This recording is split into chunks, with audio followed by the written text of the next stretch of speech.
Welcome to this issue of Commissioner's Corner. Today we're going to be talking about the Kitsap Forest and Bay project.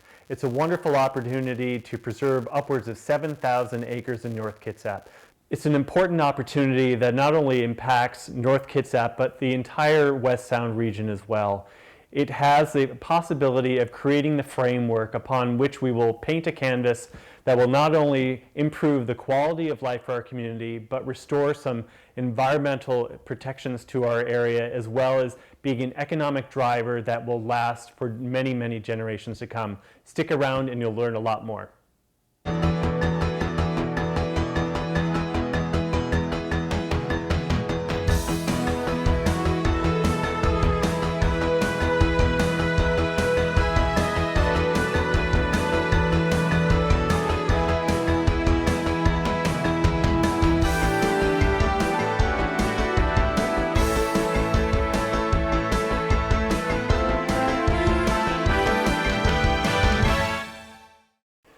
Well, joining me now is John Rose, president of Olympic Property Group. And John, thank you so much for taking the time to be part of this program today. Yeah. We are presented with a unique opportunity with the Kitsap Forest and Bay project. Can you tell me a little bit about the history of Pope resources in the North Kitsap area? Well, it was the great American West expansion. That's what this really ties back to. Back in 1849, when the gold rush was capturing the hearts of all the young entrepreneurs in the East Coast, Pope and Talbot came to San Francisco to be part of that gold rush, and rather than pan for gold, they set up shops servicing gold miners with shipping facilities and goods and services. As San Francisco grew, they decided, they would be the ones to help source San Francisco with a supply of lumber. And so in 1853, they came up to this spot. A year later, they had the mill up and running in really the middle of the wilderness, and were shipping sawn lumber all over the world. This place looks like a New England town because they were New England folks. And their whole idea was this company and that mill would be a success only if they had the very, very best workers. And so they created the New England town in this wilderness area, sent images of it back east to East Machias, Maine, and recruited workers and families. And that was the bedrock of the success of the company Pope and Talbot. Great. So we're talking about 6,500 or so acres of land that is currently held by your company. And so why is the opportunity before us today?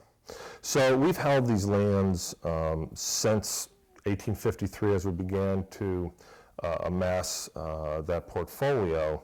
Meanwhile, this area has grown up in a big way. And so if you look at the maps at how many homes and building sites lie all around this, essentially what is a tree farm, a commercial tree farm, there's over 70,000 people now that live around the tree farm. And most real commercial timber harvesters and managers, their lands are out in the middle of nowhere where there are no neighbors. And it's just the same as farms anywhere, whether it's the Carnation Valley, East King County. As people move into the farming, there's conflicts. So there's two conflicts. One is the harvest activities conflict with suburbia. Number two, all those 70,000 people have made this land, more valuable as part real estate and part timber than just timber. So it's time for us to, look at these holdings and follow our industry to Southwest Washington, which is where most folks in the industry believe that we're going to be migrating. So when the company decided to make other plans, the question became, is there some way that we could partner with the public in the birthplace of this company and find some kind of a legacy to leave behind and a win-win-win all the way around. Well, in the county, I did a previous program on the trail systems and the importance of that.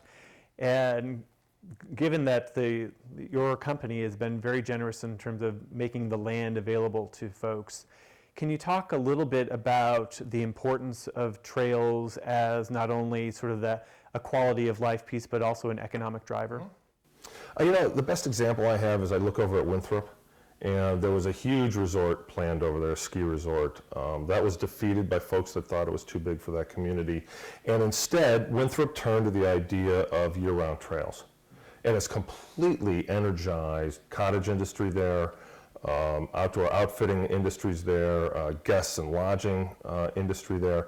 And we can do the same thing. The advantage here is we're a half-hour ferry boat away from Seattle. We are already used by thousands of bikers, hikers, and equestrians every year. For a great example of economic development and the spin-off is we had a 250-person race up on the tree farm last year. The estimate is at least 100 hotel nights were sold around Kitsap County that were all associated just with that event. That's phenomenal. And I think that what is important for our viewers to know is that we have before us, you don't approach a project of preservation of upwards of 6,500 acres without there being some process by which you do that. And we're looking to try to get funding to purchase or acquire as much as we possibly can. But can you tell us a little bit more about the looming deadline we have before us? Well, our company kicked off the idea and the offer to the community of this partnership back in 2007. And we never expected success overnight, so we were in there for committed to kind of a long haul. We've floated a couple different ideas. One was using real estate density to help reduce the cost to the public. And that had issues that proved to be too challenging to pursue. So as an alternative, we have entered into a contract with Forterra. They are the largest Washington state-based conservation group. They've done tons of conservation transactions throughout the state, hundreds of thousands of acres that they've worked on. And so we've asked their help to go out into the world and try to raise money to acquire as much of it as possible. That contract and real estate option, it was an 18-month agreement. It began in September of last year, and it will expire in March of 2013. At that point, our company will have officially been on this trail for 5.5 years. And I think this project has had a thorough vetting and discussion with the public. By that time, we should really all understand and be able to agree, is this something that's worth, should we continue to pursue that? Is it worth the energy? And we should know that answer by then. And if it's not clear, we should probably move on and do something else. Well, I appreciate that. This is a historic opportunity. If there is one thing that you could tell our viewing audience about the importance of this, or one last message that you want to get across, what would that be? The outcome of this project is going to change North Kitsap forever. We're here talking about it. We've been talking about this for years, and you've been included in that conversation. We are writing history right now. We're creating history. And what we do today is going to speak volumes about what kind of community we had, who our leadership was, what kind of companies operated here. And this is a once-in-history opportunity to get it right. And so we're in there as long as we're getting the feedback that people are willing to work hard. We all have to sacrifice a little bit. The company's willing to sacrifice to make something really amazing happen. But we're writing history today that is going to be critiqued, evaluated, criticized, and talked about for decades. And how many chances do you get to work on something like that? It's pretty amazing. Well, John, thank you so much for being part of this program, and we appreciate your leadership and involvement in this project, and stay tuned for more. Well, joining me now is Jeremy Sullivan, chairman of the Port Gamble-Sklallam tribe. Jeremy, thanks so much for being part of the program today. As the viewers at home have learned this, we're talking about the North Kitsap, or the Kitsap Forest and Bay project. And can you tell me from your perspective and the tribe's perspective about the significance culturally and historically of this project? Sure. Culturally, this land here is very important to my tribe, important to the Sklallam people in general. This is an ancestral village, the land that we're on now, for the Sklallam people, and we want to preserve that and respect that, and hopefully restore some of those aspects to our tribes. And so culturally relevant, it's not just the lands that we're on, also the traditions that we carry on with our family now. I teach my son how to crab and fish. I was taught by my dad and my mom, and they were taught by their grandparents and so on and so forth. So culturally, being able to bring my son Jacob or my daughter Samantha out to harvest crab is priceless. It's something that we'll always cherish, and we do a lot of it here in the Bay. So culturally, protecting the Bay and making sure the forested lands around it are protected are very important to my tribe. As a matter of fact, by resolution, we've made it the top priority of my tribe 3 years ago. So it's been a very important topic for my tribe for a long time. So you talk about sort of the importance of the Bay and the health of it. So can you talk about a little bit sort of the fact that this project isn't just about preserving the acreage along the shoreline, but it's much bigger in scope. And how does that play into the environmental health of the Bay? Well, as you know, there was a sawmill here for 150 plus years, and the Bay's health is fragile in some areas, and it's still thriving in others. So we want to enhance those areas that are still thriving for our cultural reasons, for our fishing harvest, for our clam harvest, oysters, and traditional methods that we've used for generations, for thousands of years that Native Americans have been in this area.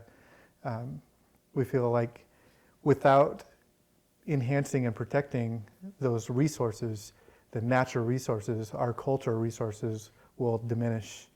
So we really want to protect and enhance the vitality of the Bay for those reasons. Can you tell me, this is a unique project in that it's bringing together a whole bunch of different partners, not only the landowner that's looking to sell, but also the two tribes, the county, and a couple of conservation groups.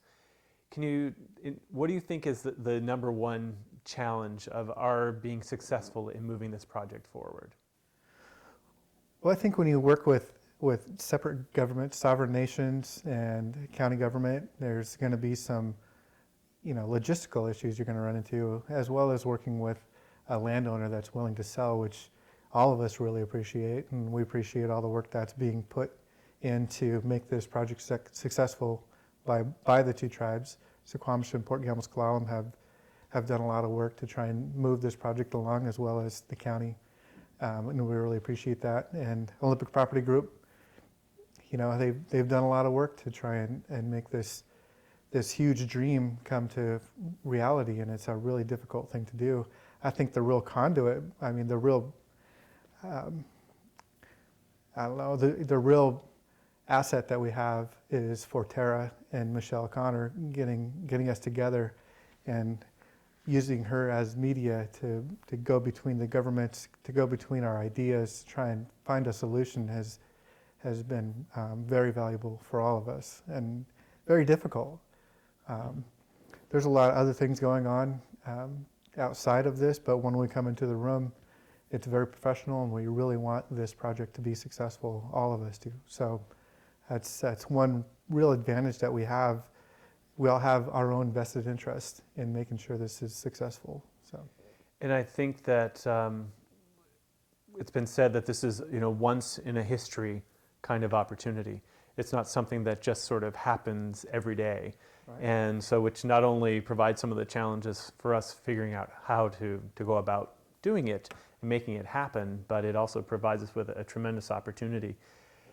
In terms of going back a little bit to the cultural significance, I think that as most of this property is old tree farms, so it's a monoculture, it's not real diverse. One of the things that we hope to do through this process is to kind of reintroduce some of that.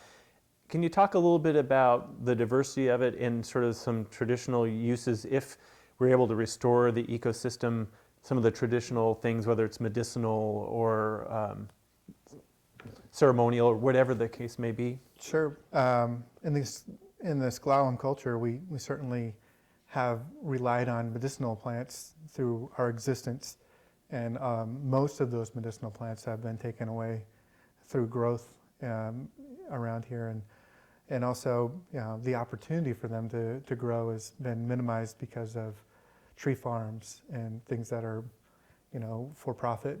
And we would like to see some vegetation that is more natural around New Kayet. New Kayet is our bay here. The Port Gamble Bay for the Kalawan people is called New Kayet, and we want to protect New Kayet as best we can. And one way to do that is like you're talking about, responsible harvesting, and then also vegetation that will allow for better growth and environmentally safe around the bay.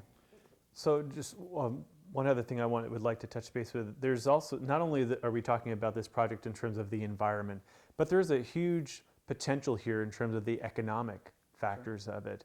I think that there's a tourism that can be built around the trails and all that, but when you talk about your tribe and your own economic factors, how does this play into that? Well, I think we can really partner with groups to work well in ecotourism, but as well as, shellfish harvesting in general is something that our tribe's been very good at, and we want to continue to do that, and not just for profit, not just for economic growth, but also for subsistence. And subsistence is more important to us, especially in Port Gamble Bay. It's where our people thrive. If we need food, we have the ability to walk down to our beach and harvest clams or oysters or crab, and having that to be right at our doorstep is crucial for our existence, and it's been there for us this whole time, even throughout this whole time of the bay being a sawmill in the bay and things like that potentially could have harmed it to the point where it could have broken it. Mm-hmm. But we've always had the opportunity. We want to continue those opportunities. We want to continue to thrive in that environment. We do harvest oysters and clams out of here. We harvest gooey duck, things like that are important to us. Crab, shrimp, that are crucial to the economic value of the bay, as well as our livelihood and our identity as people. So I think that those are the reasons why we really want to have this bay thrive, and we've been really pushing for it and working hard at it.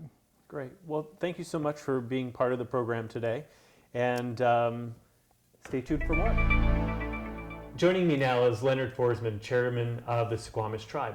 Leonard, thanks so much for being part of this program today. Now, can you tell me from the Suquamish Tribe's perspective and your perspective about the significance of the Kitsap Forest and Bay Project? Well, the primary significance for us in Suquamish, at the Suquamish Tribe, is the bay. And the bay is a very important part of the ecosystem, Hood Canal and the rest of Puget Sound. And of course, we fish here. We have place names here. We have a long tradition here in Port Gamble. And we really feel that preservation of this property is important for the long-term future of our people. And we look forward to the opportunity of trying to be successful in that goal. And that's why we're engaged, and we have been engaged in the past and continue to be engaged in this project. So can you tell me, the cultural significance, I really appreciate that, but can you talk a little bit more about how, from the tribe's perspective, that really looking at this as a system, that we can't just necessarily look at one piece of the preservation, but looking at the uplands and the wetlands and the bay all kind of interact together? Yes, they're all connected, and everything runs to the sound. And we've got the forests, the creeks, the watershed, and also the interaction between the uplands and the shorelines, and then the tides that come in and out of the bay every day. So everything is related. And so it's very important that we provide, not only are the shorelines important, but also the greater ecosystem, because everything, as Chief Seattle said, is connected. And we continue to hold that value dear to our hearts as Indian people, and try to bring those into all of our decisions, and hope that the rest of the community, and so far with the coalition, that's been well versed and practiced within the coalition, and it continues to drive a lot of us, I think, that are involved in this, in moving forward and trying to work on an outcome that will preserve the property. The more open space and property that we preserve, the more we can feed this resurgence that we've been experiencing in Suquamish and a lot of other tribes around the region have, of incorporating traditional foods, traditional medicines, traditional activities such as basket making and other textile traditions that are coming back, clothing, all surroundings of the cultural resurgence will be important for our people. What would you say is the number one challenge to our success in being able to preserve this property? Well, I think one of the big challenges is educating everybody about the project and how important it is, and the people that make those decisions, how important this is to everybody in the area. I think the people from the local area are pretty much on board. They know, a lot of them use it. They are used to driving through this area and seeing all the forest land and its interaction with the historic town. And in some ways, we need to not take that for granted, because that's one of the reasons why we're working so hard on this. So getting that legacy message out to everybody, and then of course raising the money, and that's going to be a challenge. And we see that as an education process, and also just a way of us working together to get the message out to the powers that be that do control those funding sources to be part of the team. Well, Leonard, thank you so much for being here today. I appreciate it, and I encourage our viewers to stick around. We have more coming up. Joining me now is Sandra Bortner, who's the Executive Director for the Great Peninsula Conservancy. Sandra, thank you so much for joining me today. I appreciate it. Could you tell me a little bit, relative to the Kitsap Forest and Bay project, what do you see as being sort of the most important environmental impact that this project could have? This project is tremendously significant due to its size. We're talking about 7,000 acres of forest land and 1.8 miles of shoreline in Port Gamble Bay. That's a huge opportunity to do landscape conservation, which is often a chance to do. We can protect connected habitats, forest species and marine species. Forest species including deer and bear, birds, warblers, and woodpeckers, so a variety of forest species. And also the shoreline is very critical for species. Clams, both the subsistence clamming and the commercially important geoduck harvest there. There's lots of waterfowl, ducks, and other birds that winter in this bay. It's a huge bird habitat. So both for and fish, Pacific herring, there's the second largest population of Pacific herring spawn in this bay. Amazing. And that species is really critical in the food chain of Chinook salmon, so a really critical species. So scale and diversity of habitats and species make it really significant. Okay. So I know that folks have in the past talked about not only the environmental significance of this, but potentially the economic significance of the scale of this project. Can you talk a little bit about that? Well, I think the vision, my organization, Great Peninsula Conservancy, and also the Kitsap Forest and Bay Coalition, which I chair, have a vision for this land that includes publicly owned trails, protected marine and upland habitats, and sustainably managed forests. We think that mix is really going to help boost the economy here locally. The major driver being the eco-recreation industry, which is just here in Port Gamble, has a small industry that's started now, but there's tremendous potential for that to grow. And this is important not only to our local area, but to the region. People from throughout Puget Sound come here frequently. There's a family here today we saw on a weekday. There's also lots of weekend use, and people coming for organized outings, bike races, but also to bring their horses and their families to hike and walk. So it's a huge industry that could just really grow and attract people to our region. So you mentioned the coalition for the Kitsap Forest and Bay project. Can you tell us a little bit about what the coalition is? The Kitsap Forest and Bay Coalition is a partnership of almost 24 community and business organizations that share this vision I mentioned of trails and habitats and sustainable managed forests. And we're working to support the efforts of Kitsap County, the two tribes, Port Gamble-Sklallam tribe and Suquamish tribe, and the landowner Pope Resources to advance this conservation project. And that's our goal, really, is to support this project with outreach and to facilitate the fundraising as we can in other areas, but help with advocate for legislation or agency support, whatever might be needed. Great. One of the other pieces of this overall project has been the quality of life. So what do you see are the quality of life elements that, if successful, this project will bring forward to the region?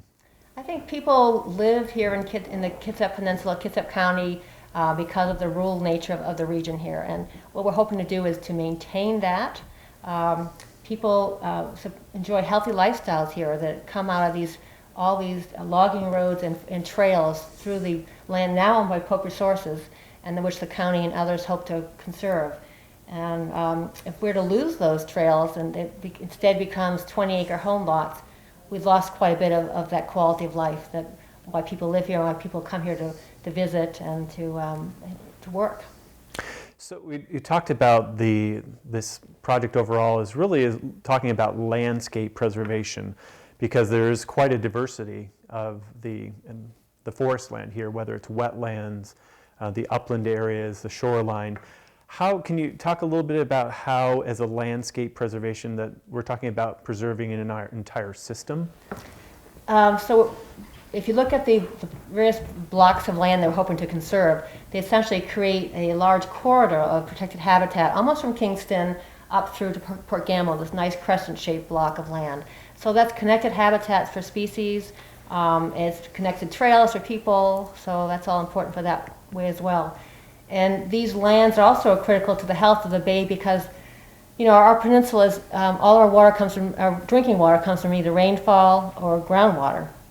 So if that water makes its way to the Port Gamble Bay or Puget Sound, without first going through trees and wetlands to be cleaned and retained in our groundwater, if it becomes contaminated instead with sediments or toxicants or anything else, excessive sediments, we're threatening our bay itself. Can you talk briefly about sustainable forest practices? This land, into its history, was first basically the early pioneers came in and they cut off all the big trees and all the trees they could reach by tideland. So a lot of trees were just cut and moved. And then more recently, it's been managed as tree farms, 40, 50-year cycles, and all Douglas fir cut and removed. What we're looking to do is talk about a type of forestry that's more has a goal of creating a diverse, older age, mixed age class forest that more replicates some of the natural diversity here. So we think if our goal is finances is a lower part of our objective, the greater goal is the environment and social benefits, then we can achieve that goal and still get some revenue off our lands to support it. Great. Well, Sandra, thank you so much for taking time to be with us today. And thank you very much for taking the time to watch the program today. Obviously, the amount of time that we have to be with you, it does not do the project justice. It's a very important historical project and a wonderful opportunity that will take a lot of people getting involved in the future. So hopefully you've learned enough to get a little bit excited about the possibilities, and hopefully at the end of this program you'll see a website that will be listed where you can, if you want to get involved, you want to become part of it, that go in and explore that website and stand up and become part of this exciting project for not only North Kitsap but the entire region as well. Thanks so much, and hopefully we'll see you at the next Commissioner's Corner.